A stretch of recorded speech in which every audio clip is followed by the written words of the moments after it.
White people did not exist on planet Earth until 1681.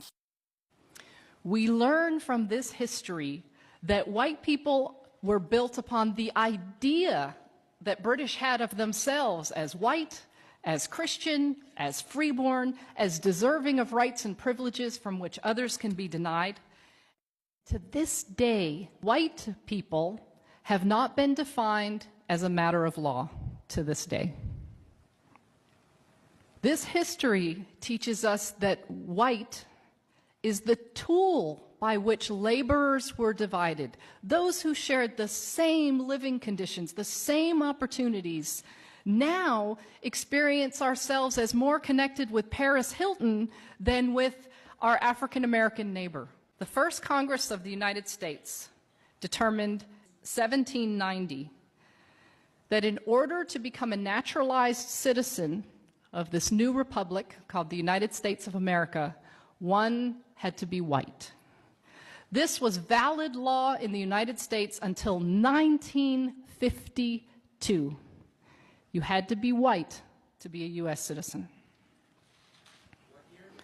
1952. You know, I've been doing a lot of research, reading and getting information, and oh my. Are you aware that there's white only exists in 1681? Yeah, I'm going to show you a video to buttress this reality. So it's not, I'm just making it, I'm not making up words and just put it here. No, I'm going to be showing doctor that is teaching, and he was saying it. And then she said, if there are any biology, any science, whatever they said, is this they say, Homo sapien, there's all sort of stuff they talk about in biology. She said it's a lie. That white came into existence in 1681. That's the first time they will come across white people. And it will interest you that immediately they came into existence, they started making law. Guys, those guys are, I don't know what came over them. I don't know what came over them.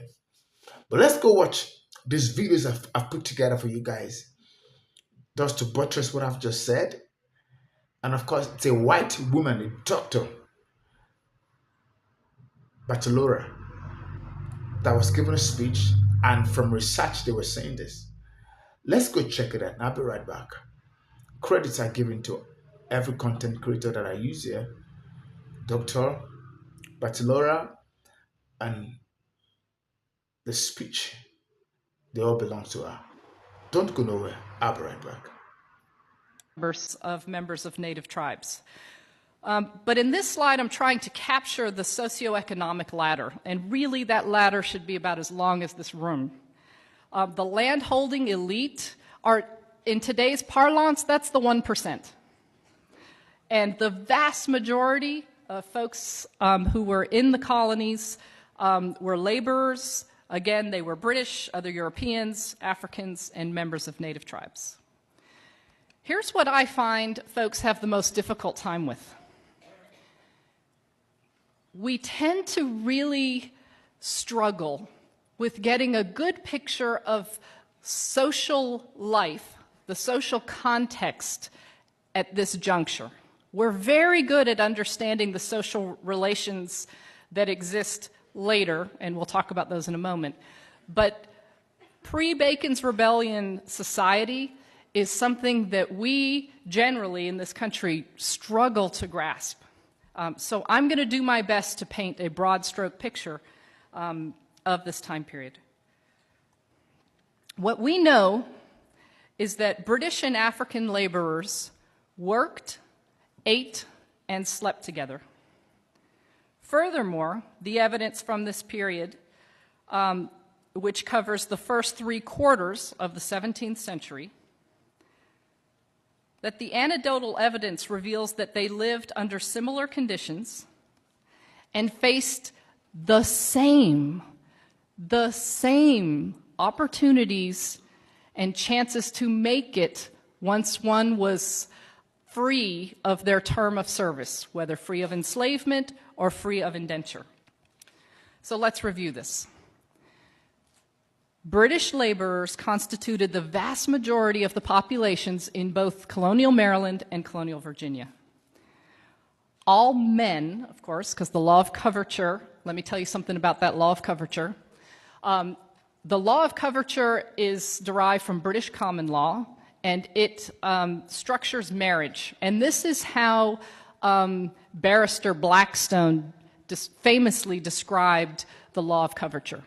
In marriage, the man and the woman become one, and the one is the man. You didn't have the right to retain your own wages. You couldn't create estate planning, wills, or trusts without the approval of a man. So all men who were free of indenture or enslavement faced the same opportunities in these colonies as a matter of law.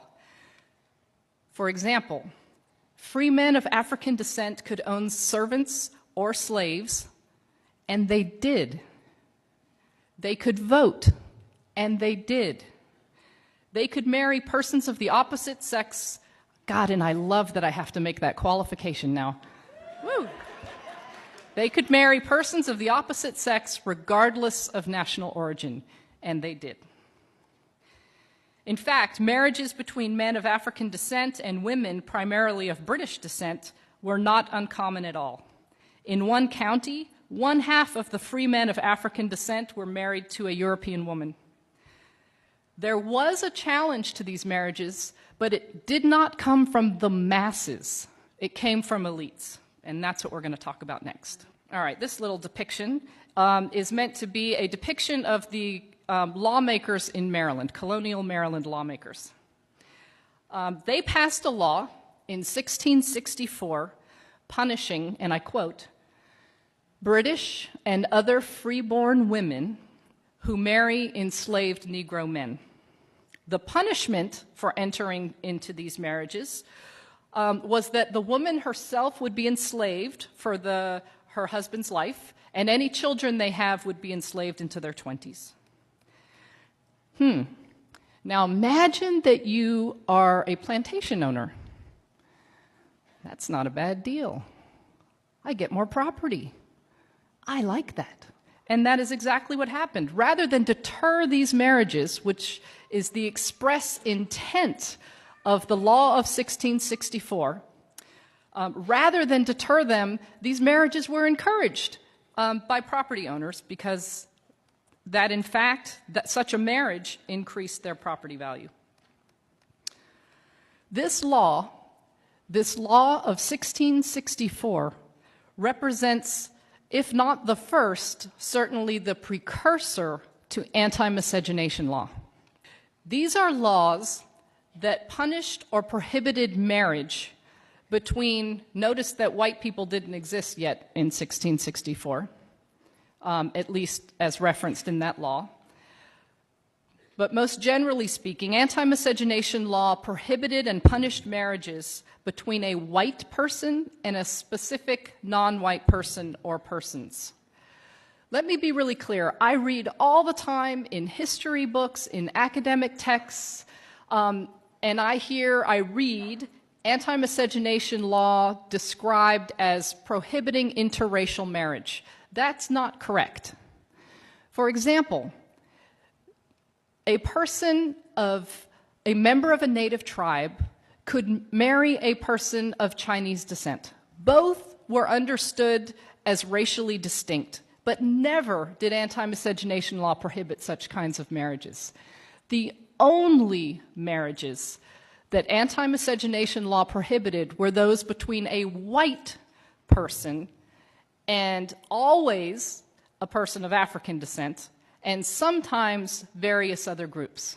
Okay, so just so we're really clear about anti-miscegenation law and its link to whiteness. A couple other things to note about anti-miscegenation law. It's not derived from British law. Anytime we look at law and study history and you see a break from British common law, you always want to pay attention. because it tells us something about the needs and desires of those who wielded power in the colonial context. So anti-miscegenation law was one of these laws. They were passed colony by colony and then state by state. It's a really important area of law for a number of reasons. But for our purpose this morning is because it's where this human category called white first appears on planet Earth, the first time.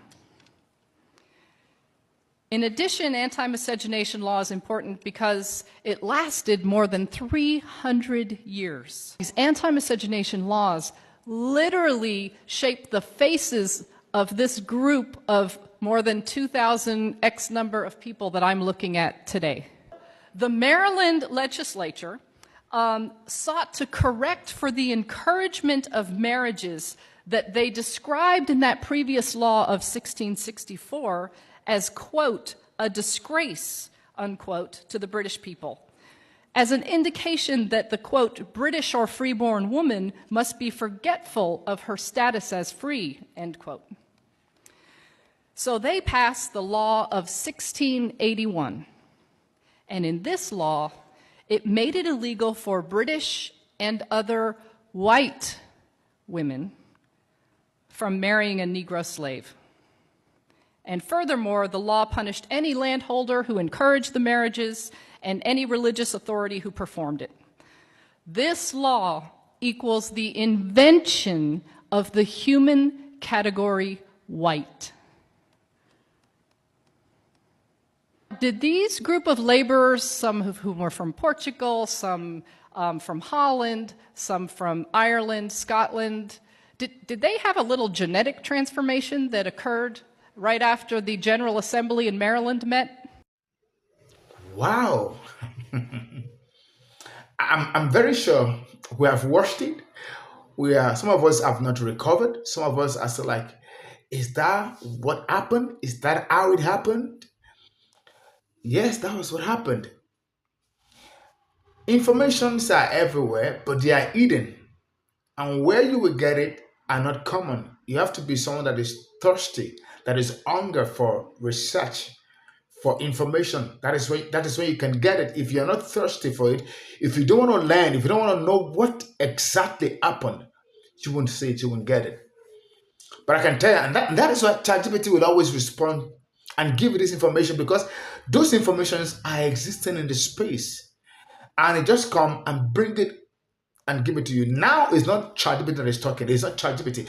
These are human doctors that have done their researches, and they are coming up to say this is exactly what happened. And they corroborate exactly with what ChatGPT has been saying. The foundation, we've been saying the foundation of America was built on partiality, segregation, inequality, just going and on. That is why you would see they learned from British, the Ashkenazi that took over British, that took over from the black men. They put the wrong people there and they began to build up something. Before it got bad, blacks and white could actually live together and they were having their life. But when America was about to be created, they had to learn from what is happening in Britain, and they said, okay, we want a better one. And they created a more wicked structure. And they said, this is how we want it. But what is shocking to me is the fact that 1681 is when white was mentioned. White was not existing anywhere. It was all black and brown people all over the face of the earth. Let me say it again. Before 1681, it was black and brown people that was existing in all the faces of the earth. Nothing like white. Nothing like white. Are you surprised? Then, when I brought a research about that university has been existing in Africa for 34,000 years. And after, I mean, 40, am I correct? Let me get it right. 34,000 years. And after them, after 2000, then the first person that will speak, that will write a book, wrote a book 32,000 years after. So education is like 2,800 in among the white. I have the video, you can go watch it. So for 34,000 years, we've been going to school in Africa, and among the blacks, we've been educated. We've had technology, we've had all sort of things. They told you that they brought technology to Africa. It's a lie. For 34,000 years, there's university, there's technology advancement, we have light, we have everything. But they erased all of those great things that were done in Africa. Among the black folks, they erased it. And they tell you, oh, they brought education to the black folks, they brought to Africa, they did this, they did that. When you guys only came into existence in 1681. That's what happened, guys. Information is everywhere. You have to seek it to get it. But what amazes me the most is the fact that they could think of that evil, that, okay, we want this space to exist by all and through us and for us. Within the short time they came into existence, they began to concoct and plan out. Of course, you can hear in the video, he said, white was created for divine and rule, conquer strategy. Divide, conquer, rule, strategy. We conquer you, we rule, we're in charge. That's what white was created for.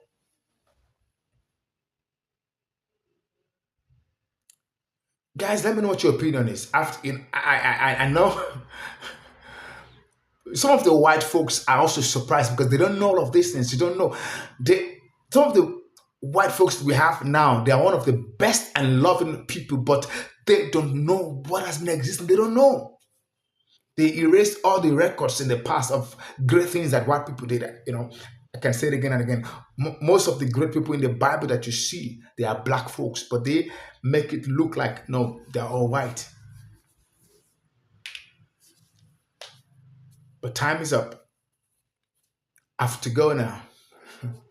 Guys, let me know your view, your perception. Let me know what you think about all of this. And let the conversation begin. Let's talk about this. This is given so that you can know that you are perfectly created. You are restricted by law, but now you are free because your DNA has greatness and you can't be limited. They made law against you as a black man, but now you're free. Your DNA is stronger than the law they made. You can't be restricted. You can't be limited. That's what it means. And that's why I'm bringing this video. This video is for educational and enlightenment. Thank you, guys. Until I come your way again, share this video, subscribe to this channel, and let this information go around the world. The beautiful thing is that we are all cousins. But when you have cousins, there are people that are older. The blacks are older because we came first. But we all came from the same mother. That's why we are cousins. Guys, I have to go. Thank you for watching. Bye-bye.